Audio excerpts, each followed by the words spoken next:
Have you ever wondered why some people seem to make money effortlessly while others struggle for years and never see progress? Maybe you've been told that saving is just about willpower, or cutting out every little joy in life. But what if I told you that the Bible actually explains how to create wealth and keep it without losing your peace or your purpose? Most financial advice ignores the one factor that changes everything: the condition of your heart. Because when you build your savings on fear, guilt, or comparison, it never lasts. But when you root your money habits in timeless biblical principles, saving becomes almost inevitable. In the next few minutes, I'm going to reveal 6 plus 1 bonus habits straight from Scripture, practical steps you can use to transform your finances, grow your business, and finally feel secure about your future. No fluff, no hype. Just proven wisdom that works, whether you earn $30,000 a year or $300,000. If you've ever felt behind, overwhelmed, or ashamed about money, you're not alone. And you don't have to stay stuck. These habits will show you how to honor God with your resources while building a financial foundation that blesses generations. Let's dive in and discover how the Bible makes saving money simpler, holier, and more rewarding than you ever imagined. The habit number 1 is break down big goals into God-guided steps. People often look at a huge money goal, like saving $10,000, and feel instantly defeated. But Proverbs 16:9 says, "The heart of man plans his way, but the Lord establishes his steps." This means you don't have to tackle the mountain all at once. Break your savings goal into smaller, God-guided milestones. If your target is $10,000, divide it by 12 months, and you'll see you only need around $834 per month. Suddenly, it feels less overwhelming and more like a faith-led plan. This approach isn't just about psychology. It's about stewardship.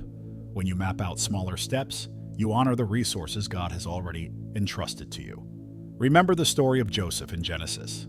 He saved grain year after year during abundance, preparing wisely for famine. You can do the same by setting monthly or even weekly micro goals. Write them down and pray over them, asking for clarity and discipline. If you need tools to track these goals, consider simple apps like YNAB. You need a budget. Or a spreadsheet you update every Sunday. The goal is to see progress regularly, which builds your confidence and faith. Each small milestone met is a testimony that you and God are co-laboring in your financial life. It doesn't matter if you start small. What matters is that you start. Imagine telling yourself, "I will save $200 this month," and then actually doing it. That feeling is priceless. It proves you don't have to wait for a raise or a miracle to make money habits stick. You just have to break down what seems impossible into pieces that fit into your real life.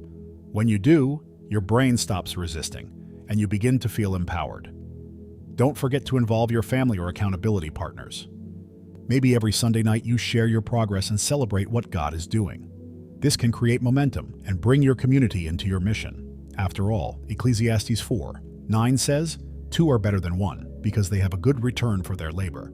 Saving doesn't have to be a lonely journey. And here's the thing, once you master this habit, you'll realize how it spills into every other area of your finances. It's the foundation that makes the next habits more natural and even exciting to practice. Because when you see progress in bite-sized steps, you'll be ready to take on bigger challenges in your money and your business. The habit number 2 is pay yourself first and honor God with the first fruits. Many people try to save whatever money is left over at the end of the month, but that's not how biblical stewardship works.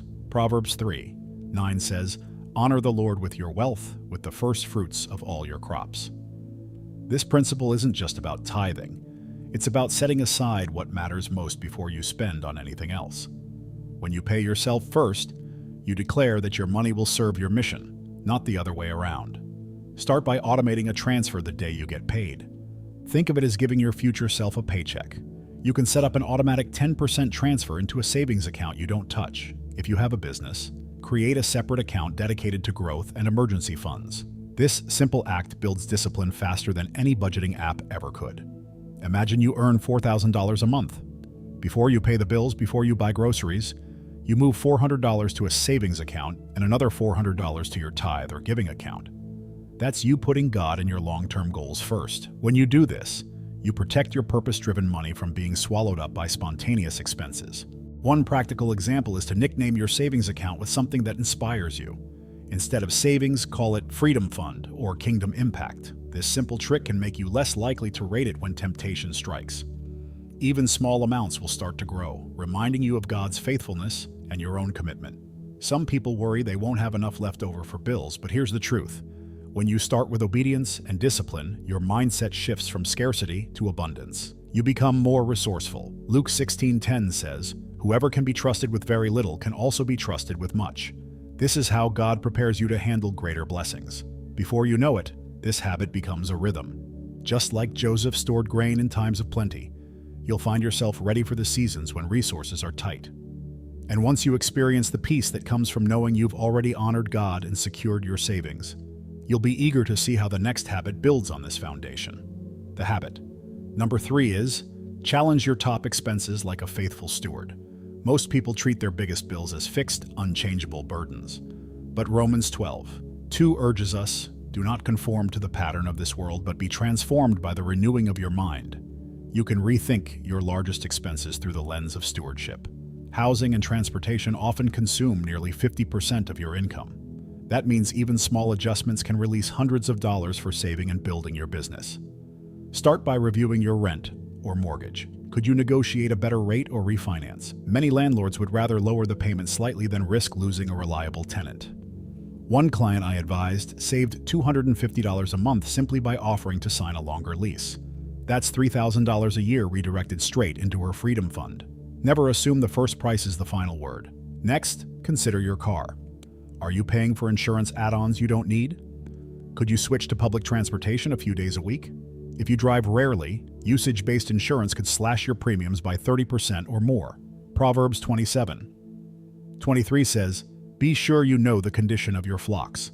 Today, your flocks might be your car, your house, or your subscriptions. Know them intimately so they don't quietly drain your resources. You can also look at utilities and phone bills. Call your provider and ask for promotional rates. Many companies have unadvertised deals for customers who ask politely and persistently. One quick phone call could save you enough money to cover your monthly giving or accelerate your emergency fund. Don't forget the little leaks that add up. Streaming services, memberships you don't use, apps that quietly auto-renew. Challenge every recurring payment. Ask, is this aligned with my mission and priorities? If not, cancel it with zero guilt. The money you reclaim is better spent funding your future and honoring God. When you approach expenses with the mindset of a steward, you stop seeing yourself as a victim of your bills. Instead, you become an active manager of God's resources. Each dollar you liberate becomes a seed you can plant for bigger impact. And as you practice this habit, you'll be amazed how the next discipline unlocks even more freedom in your finances. The habit number 4 is, question every purchase with biblical discernment. We live in a world designed to make you spend without thinking. New gadgets, limited editions, flash sales, they're all engineered to trigger impulse. But Proverbs 21:5 says, "The plans of the diligent lead surely to abundance, but everyone who is hasty comes only to poverty." If you want to save consistently, you must develop the habit of pausing before you buy. 2 simple questions can change everything. Do I really need this? And can I get it for less? The next time you're tempted by something shiny, ask yourself the first question. Is it a true need or just a want, dressed up in urgency?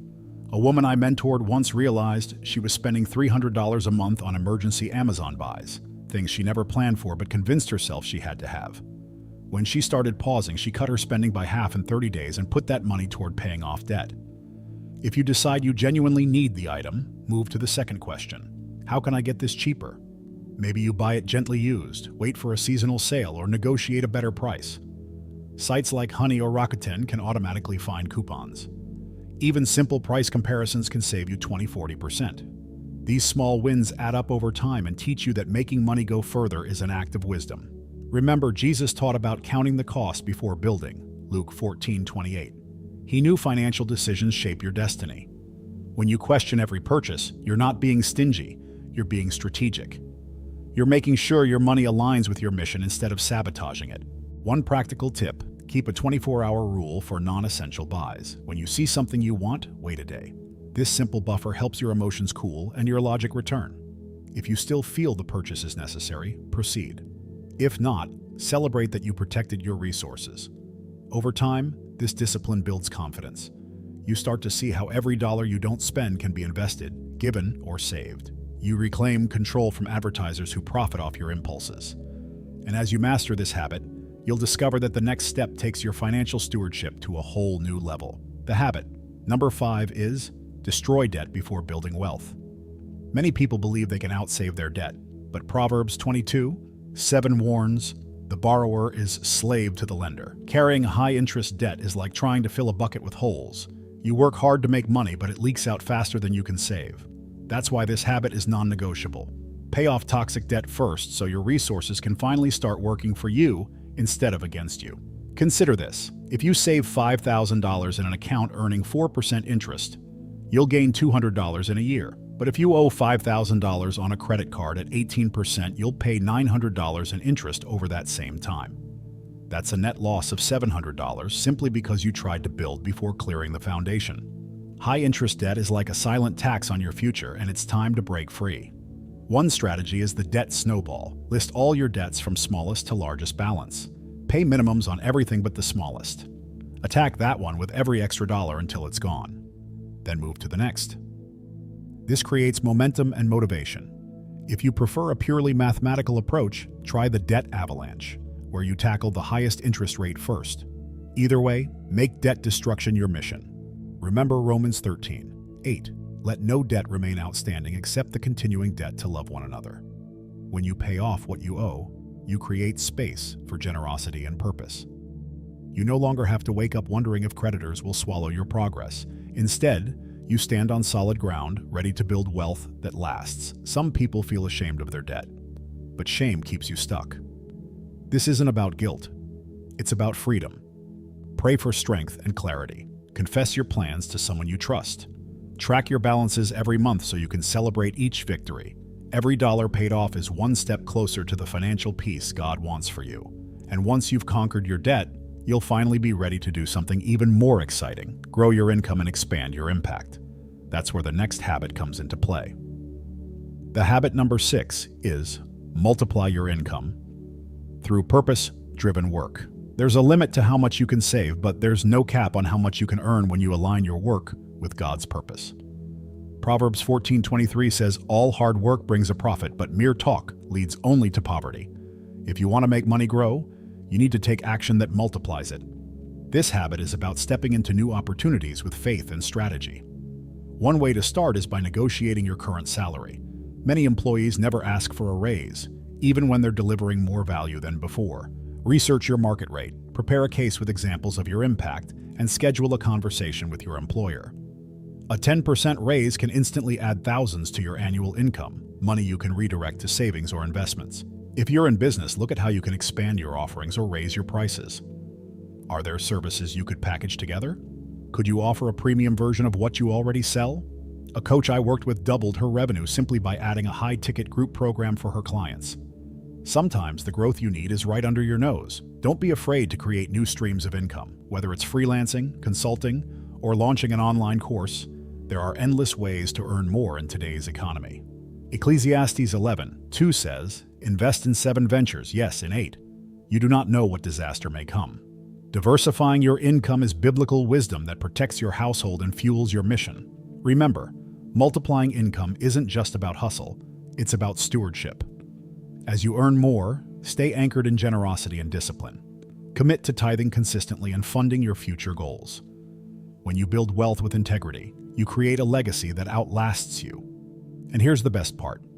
As you learn to grow your income, you'll discover an even deeper secret: contentment. Because no matter how much you make money, peace comes when you learn to trust that you already have enough. That's the final habit we'll explore next. The habit number 7 is cultivate contentment to protect your wealth. It's easy to think that saving money is only about numbers, but true financial peace starts in the heart. Hebrews 13:5 says, keep your lives free from the love of money and be content with what you have. When you practice contentment, you protect yourself from envy, overspending, and constant dissatisfaction. This habit creates a strong fence around your finances so you can build wealth with gratitude. One way to cultivate contentment is to keep a gratitude journal. Every day, write down 3 things you appreciate about your life right now. It might sound simple, but this discipline retrains your mind to see abundance instead of lack. A client I coached reduced her shopping impulse by 60% just by practicing daily gratitude for 6 weeks. She realized she already had more than enough. Contentment also means defining what enough looks like for your family. Sit down and decide, how much is sufficient for our needs and dreams? What lifestyle reflects our values? When you have a clear picture, you can stop chasing what everyone else is flaunting on social media. Instead, you anchor your spending and saving in your convictions, not comparison. Remember, Paul said in Philippians 4:12, "I know what it is to be in need, and I know what it is to have plenty." Whether you're in a season of plenty or a season of scarcity, you can practice contentment. It's not complacency. It's trusting that God is your provider, not your paycheck or your business. One practical tip: unfollow or mute accounts that trigger envy or dissatisfaction. Surround yourself with voices that inspire you to be grateful and purposeful. The less you compare, the more you can focus on what matters: faith, family, and the mission God has given you. When you master this habit, you'll discover that no amount of money can replace the joy of a content heart.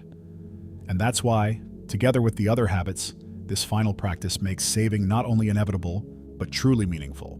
You've just learned 7 habits that have the power to reshape not only your savings, but your entire relationship with money. Imagine what your life could look like 6 months from now if you actually applied them. Would you finally feel confident opening your banking app? Would you have the freedom to give generously without fear? What's holding you back from becoming the faithful steward God designed you to be? Which of these habits will you start practicing this week? And how would your business and family be different if you trusted that God's wisdom is more reliable than any trend or headline? Write in the comments, "God is my provider, and I trust His wisdom." And watch how this powerful declaration begins to shift the course of your business and your finances from this day forward. If this message has inspired you, consider supporting our ministry through the link in the description. Your partnership helps us share biblical financial wisdom with thousands more people who need hope and practical tools. Don't forget to subscribe to the channel and turn on notifications so you never miss another lesson that could change your financial future forever.